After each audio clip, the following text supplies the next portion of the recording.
గంగోత్రి సినిమాతో హీరోగా ఇండస్ట్రీకి పరిచయమైన అల్లు అర్జున్ ఆ సినిమా ఇచ్చిన సక్సెస్ తో వరుసగా సినిమాలు చేస్తూ వస్తున్నాడు. నిజానికి మొదట్లో ఈయన చేసిన సినిమాలు మంచి విజయాలను అందుకున్నాయి. ఇక పుష్ప సినిమాతో పాన్ ఇండియా హీరోగా తనకంటూ ఒక ప్రత్యేకమైన ఇమేజ్ ని ఏర్పాటు చేసుకున్నాడు. అందుకే ఇప్పుడు చేసే సినిమాలు కూడా పాన్ ఇండియా రేంజ్ లోనే చేస్తున్నాడు.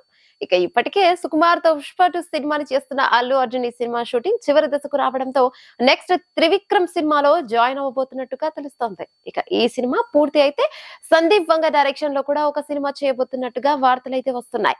ఈ సినిమాలో ఫినిష్ అయిన తర్వాత తమిళ డైరెక్టర్ అయిన అట్లీతో ఒక సినిమా చేయబోతున్నాడనే వార్తలైతే వస్తున్నాయి. ఇక వరుసగా స్టార్ డైరెక్టర్లతో సినిమాలు చేస్తున్న అల్లు అర్జున్ తనదైన రీతిలో సక్సెస్ లను సాధించడానికి చూస్తున్నాడు. ఇక ఇప్పటికే పుష్ప సినిమాతో నేషనల్ అవార్డు అందుకున్న అల్లు అర్జున్ పుష్ప 2 తో అదే మ్యాజిక్ ని రిపీట్ చేయాలని చూస్తున్నాడు.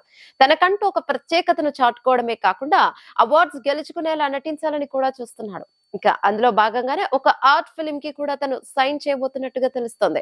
ఒకప్పుడు కమల్ హాసన్ ఎలాగైతే స్వాతి ముత్యం, సాగర సంగమం లాంటి సినిమాలు చేశారో అలాంటి ఒక ఆర్ట్ ఫిల్మ్ లో అల్లు అర్జున్ కనిపించబోతున్నట్టుగా వార్తలు వస్తున్నాయి.